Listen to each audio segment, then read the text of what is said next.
Nanti masih pagi lah, masih jam 6 gitu.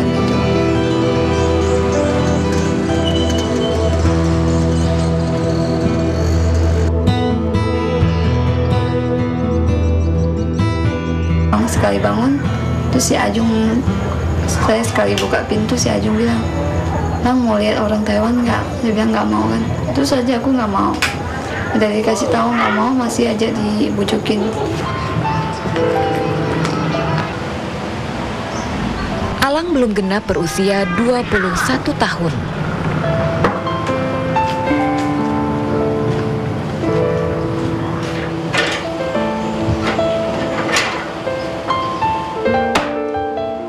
Dia hanya pernah mengenyam pendidikan hingga kelas 5 sekolah dasar. Aku berhenti sekolah karena apa? Karena pengen kerja. Tapi sekarang masih belum kerja.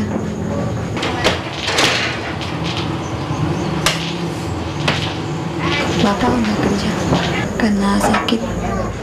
Nggak boleh.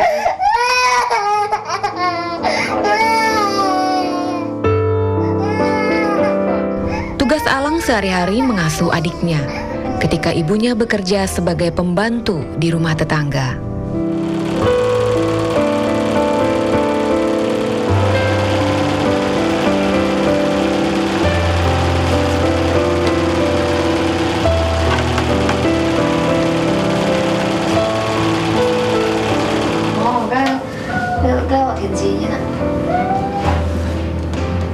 Selain mengasuh adiknya, Alang juga harus merawat neneknya yang sudah tidak bisa lagi berjalan. Kakinya lagi lumpuh gitu, jadi nggak bisa jalan kan. Ngomong agak kurang jelas gitu.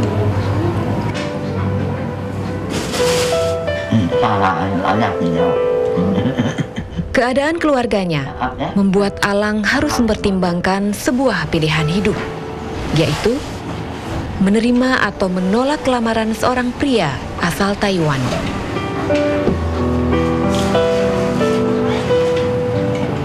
Datang ke rumah lihat saya gitu, langsung bilang mau. Orang Taiwan itu udah, dia lihat teman saya udah 27 orang. Suruh kamu jangan ke sini, di Singkawang nggak bagus katanya. Mesti di Taiwan, mesti cari pengalaman yang baru katanya. Tawaran ini menyeratkan sebuah harapan bagi Alang. Harapan untuk mengubah nasib keluarganya.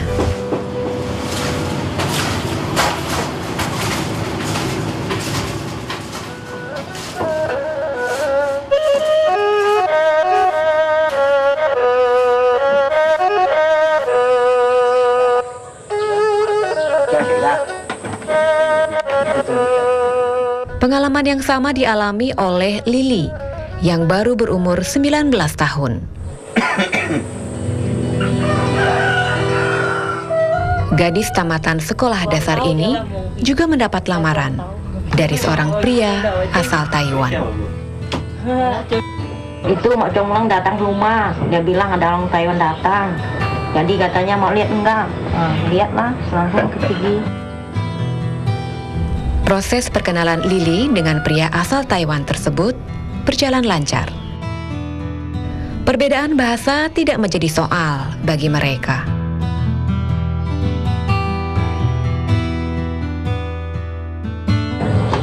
Kalau orang Taiwan pakai bahasa apa? Pakai bahasa Indonesia bisa? Nggak bisa dia. Terus pakai bahasa Mandarin. Lili bisa bahasa Mandarin? Nggak bisa kan, Mak Comlang bisa bilangin gitu. Dia bilang apa? Bilangnya gimana? Ini siapa gitu dikenalin? Kenalinya di mana waktu itu? Iya. Dia bilang nih namanya Cun katanya, orang Taiwan. Umurnya berapa gitu? Kerja apa? Kerja apa selama ini? Apa perbaiki itu TV. Lili terlahir dari sebuah keluarga besar petani yang tinggal di pinggiran kota Singkawang, Kalimantan Barat. Mbak kerja apa nih? Kerja kebun aja. Kebunnya. Kalau keluarga berapa jumlah orang? Jadi kan sih bilang sanginnya kiok saya punya. Naik cica. Anaknya 7, jadi 9 orang lah. Kijak, Dan lu, Bu? Anaknya 9 orang. 7. Oh, 7. 7 anak 7. Di rumah semua. Apa? Anaknya tinggal di sini semua. Sama di ISFOI. Saya lihat. Family mas, Ya, semua di sini. Oh, semua di sini.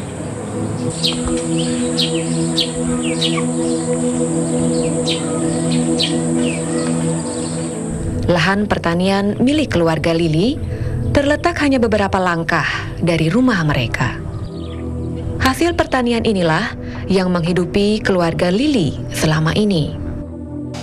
Sama seperti mayoritas penduduk Singkawang yang bermata pencaharian sebagai petani. Lihat boy, saya cuma kang cum ya. Oi, lok boy di reo. Sejaknya 4 bulan gitu, sih bisa panen gitu. Sektor pertanian di Singkawang menyerap banyak tenaga kerja, namun pendapatan asli daerah Singkawang yang terbesar justru berasal dari sektor lain. Kita dari sektor jasa, dari restoran dan hotel.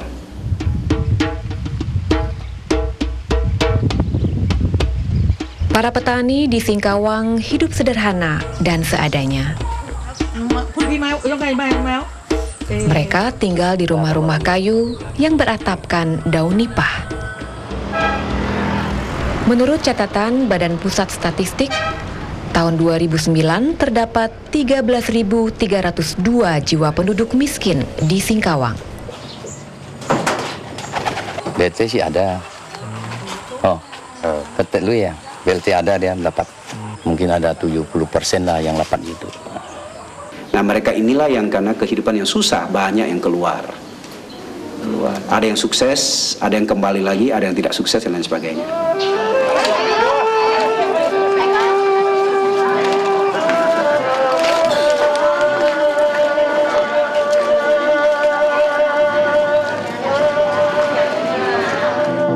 Apit dan Akyun termasuk orang tua yang beruntung. Anak-anaknya sukses merantau.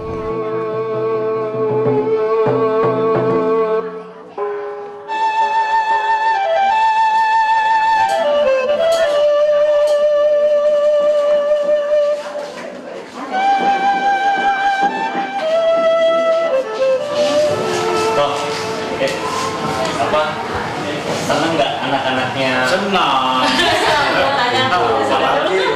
paling senang ya? Senang lah. Bisa lihat cucu. Bisa berkomunikasi.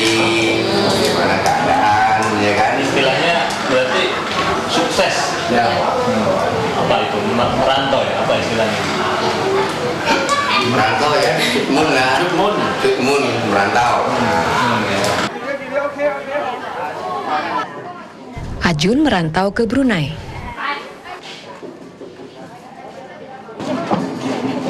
Herlina dan Lucy merantau ke Jakarta. Sedangkan Sumi dan Lydia mendapat suami orang Hong Kong. Dulu pernikahan di sini atau di? Enggak di sana. Tapi pernah pulang belum kawin. Pacaran. Pacaran ada pulang. Kenalin sama orang tua. Iya. Suka nggak bapak lah? Suka ini jalan. Suka ya. Dulu masih cewek. Ya langsing. Banyak kejar. Gitu. Saya udah punya anak mungkin banyak makan. Udah berubah ya. Dulu nikah tahun berapa? Tahun 2003. Cek misalnya.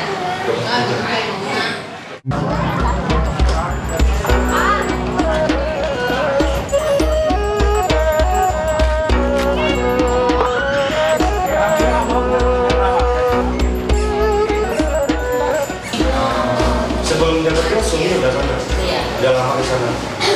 Cumi duluan ya. Duluan udah Bulan Sumi udah 10. berapa tahun ya ada kamu jalan-jalan. Berarti yang pemberani Sumi, dia berani berangkat sendiri ya? Dia dikenalin teman juga. Soalnya di Singkawang kan banyak yang kawin sana.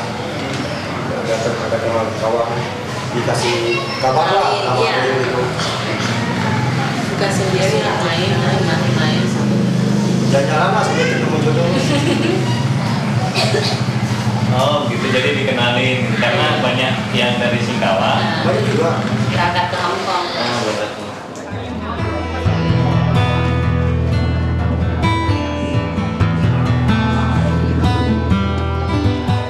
Sumi sudah 13 tahun menikah dan tinggal di Hong Kong. Sumi biasa pulang ke Singkawang saat perayaan Imlek atau Cap Gomeh.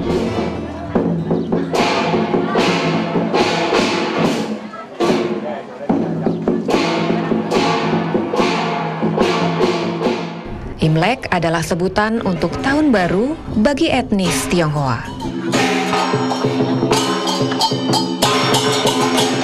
Sedangkan Cap Gomeh adalah puncak perayaan yang jatuh pada hari ke-15 setelah Imlek.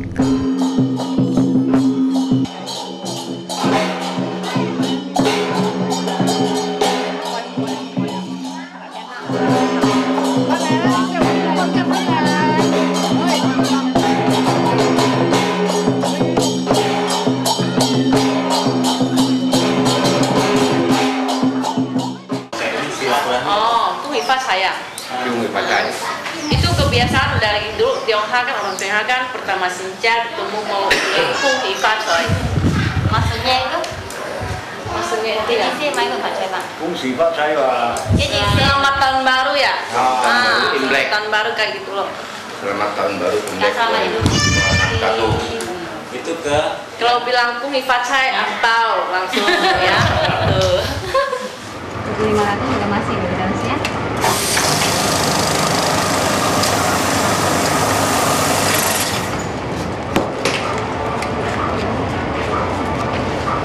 Jumlah uang kiriman dari luar negeri ke sejumlah bank di Singkawang meningkat ketika Imlek atau Cap Gomeh. Kiriman uang tersebut sekaligus sebagai salah satu tanda bakti amoy-amoy Singkawang yang berada di luar negeri terhadap orang tua mereka. Kan, bukan amoy orangnya, bukan. kalau amoy itu apa sih? Amoy ya amoy, belum kawin punya itu amoy. Cewek. Lawan ting-ting. Kalau saya kan sudah kawin punya anak itu bukan cewek lagi amoy lagi. Kalau Itu ABG dipanggil amoy lah ABG. Anak baru gede ya.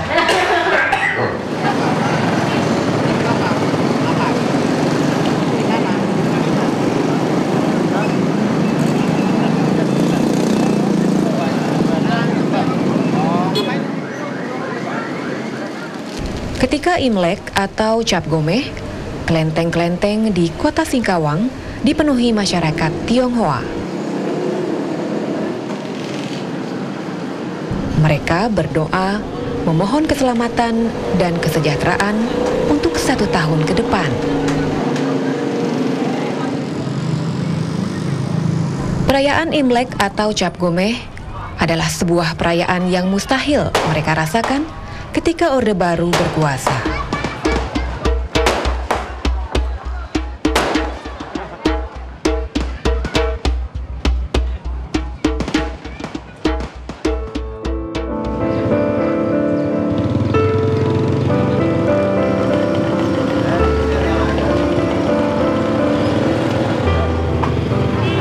Etnis Tionghoa di Indonesia, tanpa terkecuali di Singkawang, mendapat tekanan dan pembatasan ruang gerak sejak Orde Lama hingga Orde Baru berkuasa. Alasan ekonomi menjadi salah satu penyebabnya, di mana sebagian besar etnis Tionghoa lebih banyak berhubungan dagang dengan negara lain seperti Singapura, Cina, dan Taiwan, bukan dengan Batavia atau Jakarta. Pemerintah Orde Lama kemudian melarang perdagangan eceran bagi warga negara asing dan menasionalisasi perusahaan-perusahaan asing.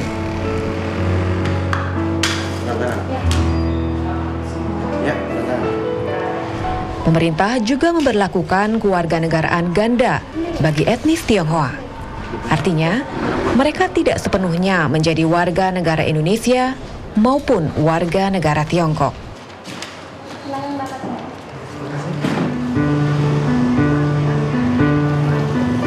Etnis Tionghoa kian tertekan.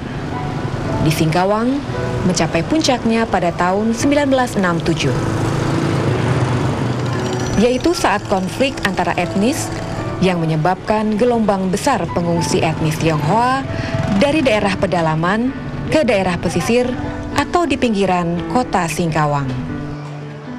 Semua orang di sana turun semua, sampai Mengkayang di dalam semua suku bangsa itu Tionghoa turun semua. Jadi ngungsinya di mana, Pak? Masing-masing ada di sini, di Singkawang pun ada juga. Masing-masing juga ada. Kampung-kampung sekolahan penuh semuanya diisi pengungsi. Sini ke 29 penampungan.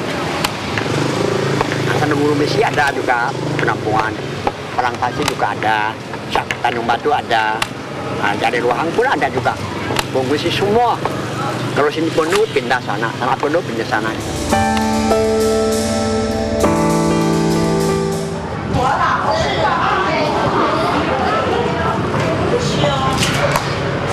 Berarti kalau di Montrado dulu Bapak kerjaannya apa profesinya? Dulu kan petani, tanam. Tanam apa? Tanam padi. Memotong getah, Pak Sujin tahu ya? Getah. Pak Sujin, potong karet. Lahan luas Bapak? Kan biasa lah gitu kan. Setelah di sini pekerjaan jadi apa, Pak? Di sini, kalau turun sini, itu kan pengungsi masuk pengungsi, 67 kan bebas. Kita usaha lah ke PT. Terus pendana ke PT sana gitu, turun lagi. Kerja itu, ikut foto sama OBBC itu. Kita kan kerja semua lah, buruh. Telokung, bulu dah. Lebih enakan di Montrado apa di sini, Pak? Oh, semua ya biasa juga lah. Yang pertama memang susah. Waktu sampai sini kan, makan pengungsi, makan bubur. Nggak ada lagi pengurus ini. Nah, bapak, ibu, adik, nggak punya istri, 13 orang di sini. Waktu makan itu, pakai mangkok satu-satu disusun kan. Nah, berani kasih, suruh orang yang kasih. Takut orang memikir saya, ini bapak kasih penuh, gitu kan?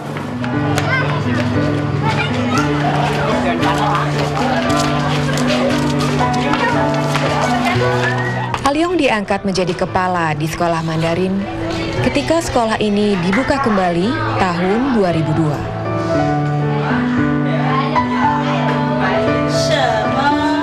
Sekolah ini mengajarkan bahasa Mandarin dan menerima murid dari segala umur. Bahasa Mandarin menjadi salah satu bekal bagi anak-anak ketika mereka pergi merantau nanti.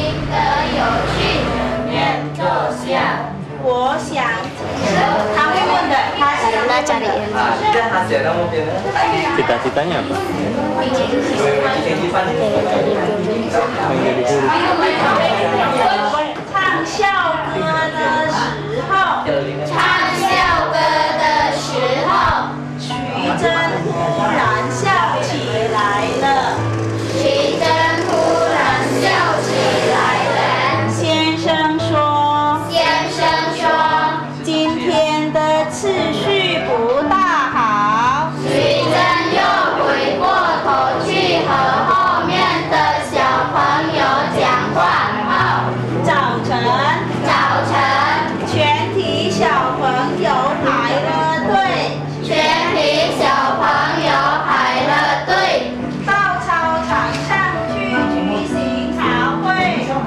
Dari orang toko-toko.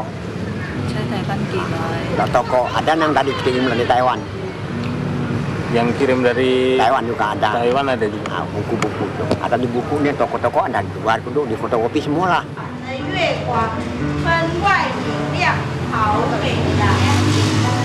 Sekolah Mandarin ini menjadi salah satu bukti bahwa etnis Tionghoa di Singkawang memiliki hubungan yang dekat dengan budaya leluhur mereka.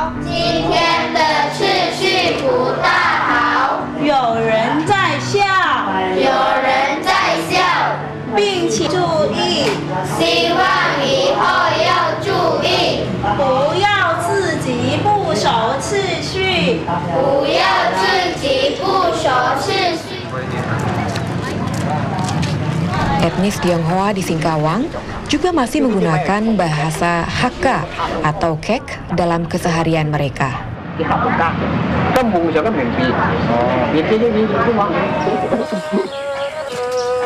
Sebagian besar mereka tinggal di perkampungan-perkampungan bekas pengungsian di pinggiran kota.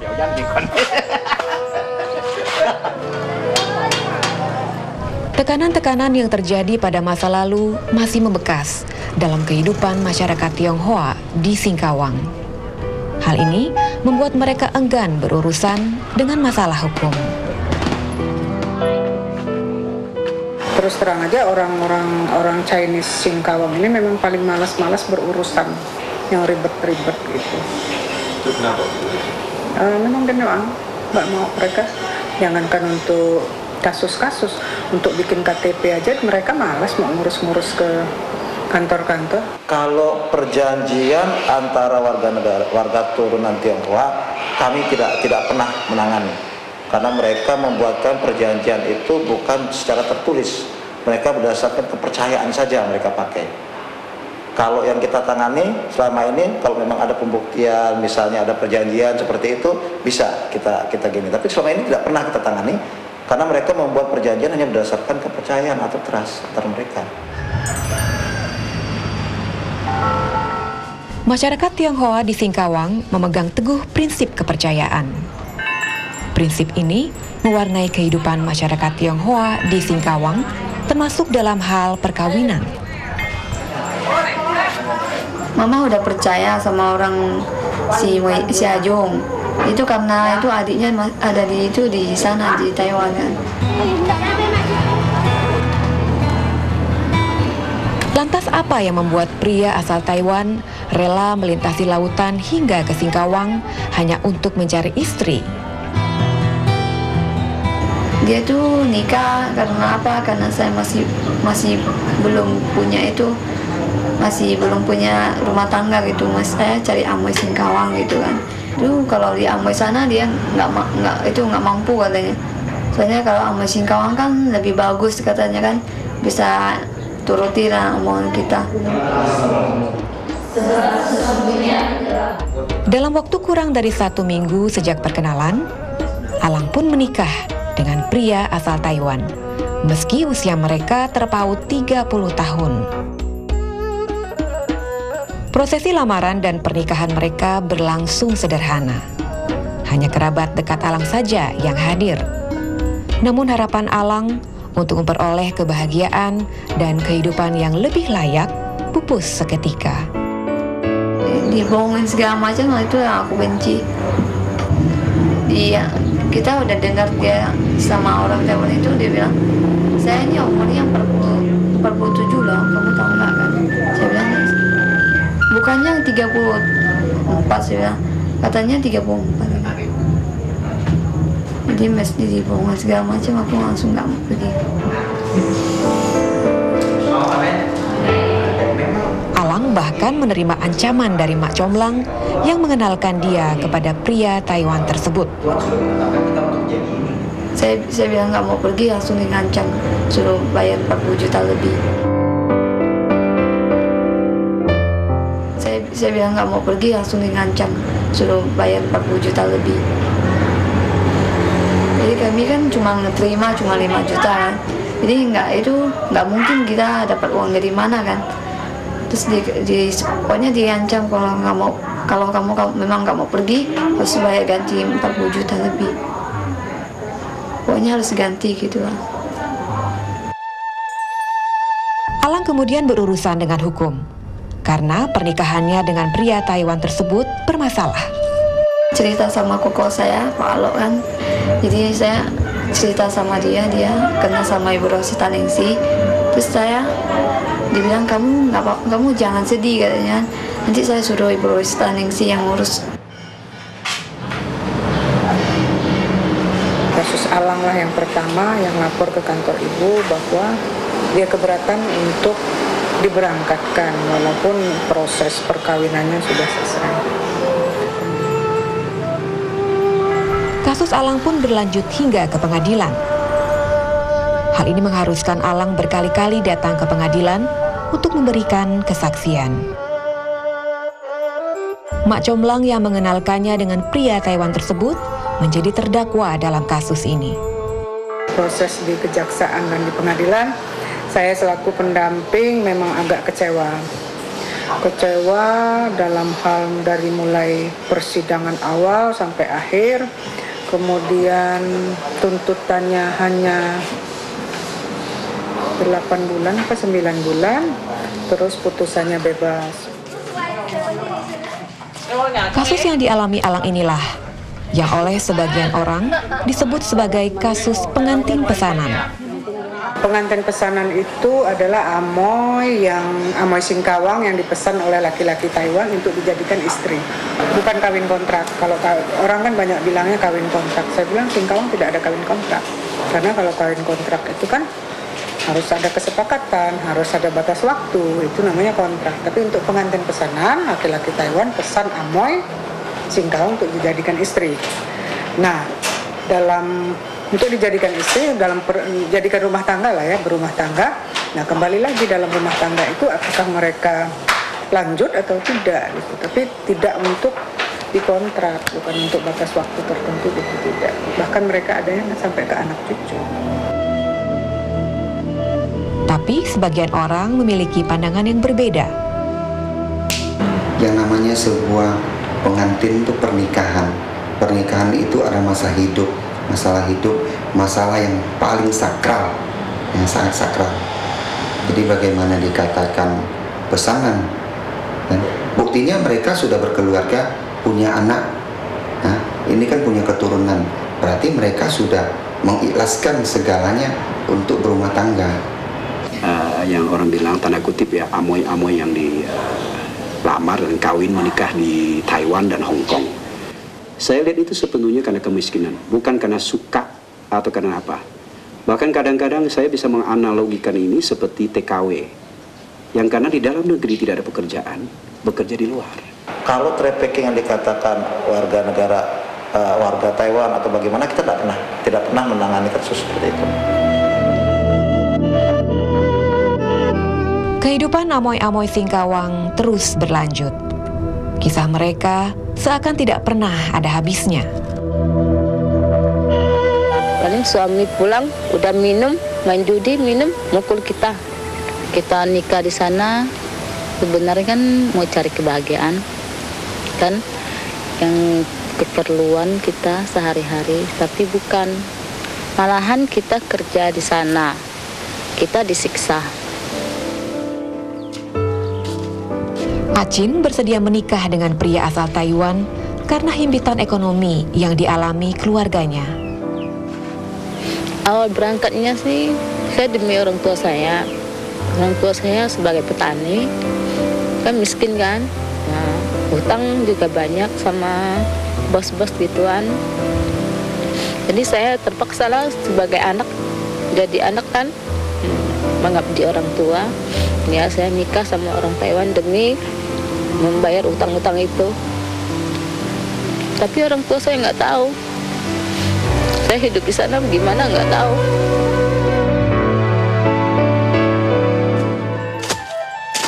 Setelah 5 tahun berada di Taiwan, Acin akhirnya berhasil lepas dari belenggu penderitaan yang dialaminya. Kabur dari dia selama 1 tahun lebih. Saya kerja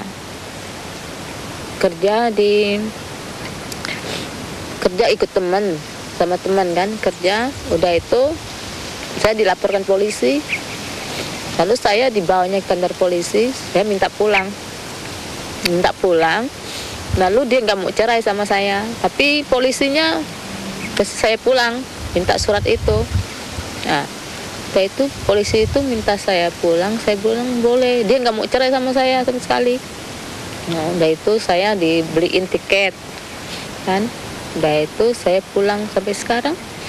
Saya pulang ketemu sama suami saya yang sekarang.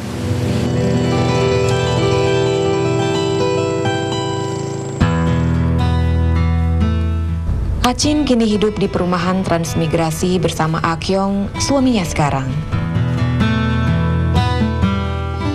Acin menapaki kehidupan baru dan menghapus semua kenangan buruknya di Taiwan.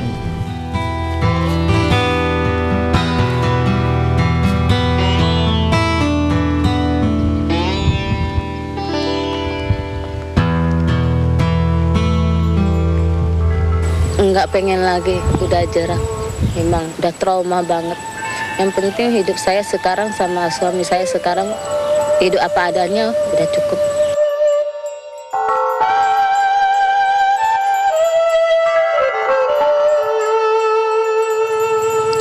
Saya mencintai dia lebih dari hidup saya. Biarpun dia miskin, tapi saya cinta sama dia.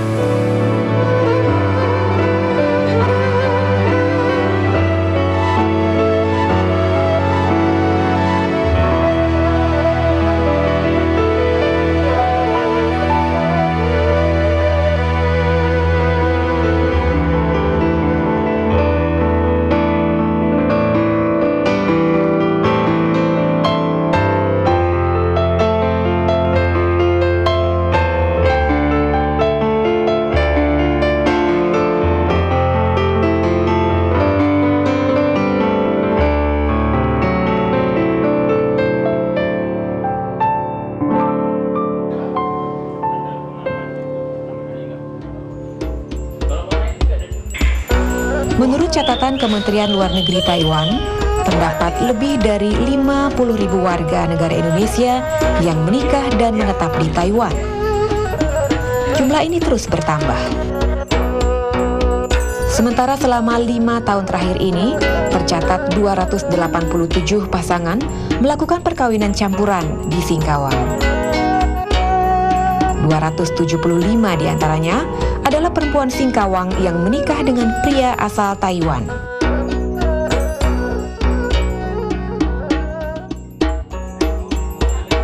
Lily adalah salah satu di antara mereka yang menikah dengan pria asal Taiwan. Proses perkenalan Lily hingga pernikahannya dengan pria asal Taiwan ini kurang dari 1 minggu. Pertunangan, yang itu. Maaf, siapa namanya? Lily. Lily. Panjangannya? Apa panggilannya Bang Lily? Oh, Lily sudah tunangan? Udah nih. Cantik ya. Kalau Lily umur berapa? 19. Kalau suaminya? Siapa namanya? Acun. Acun ya. 35 ya. Tapi Lily suka ya? Ini jodoh nih. Kalau Lily sekolah di mana? Di Kulon. Itu. Di Kulon ya?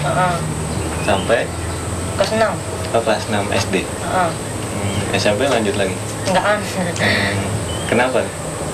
Soalnya biayanya mahal. Terus Lily kerja juga? Saya kerja di itu Jalan Kalimantan. Kerja apa? Minimarket. Belum berangkat sekarang nih? Suami nggak bolehin kerja, soalnya itu malam pulangnya. Oh, mulai kapan berhenti sekolah? Berhenti kerjanya? Itulah habis tunangan nggak kerja lagi. Terus tunangan di mana suami sekarang? Pulang ke Taiwan. Nah, Lily nggak nyusul ke sana? Belum, paspornya belum jadi. Lily kini tengah menunggu keberangkatannya ke Taiwan, menyusul suaminya yang sudah berangkat lebih dahulu. Semua dokumen sudah lengkap. Lily hanya tinggal menunggu visa atau izin berkunjung dan tinggal dari pemerintah Taiwan. Ibu nggak sedih ditinggal anaknya ini jauh ke Taiwan? Bisa diterjemahin deh. Mai, tự nhiên buổi kêu một ngày gì thời gian. Yok, mọi anh có cho anh đã thử thấy ạ. Dia mau lu ya. Buat gini ono cose. Ibu ketemu juga sama ini? Datang ke sini kan. Sebelumnya kenal nggak sama yang suami sekarang? Apanya? Sebelumnya belum pernah kenal. Belum. Tapi baik orangnya atau gimana? Kelihatan sih baik, tapi nggak tahu.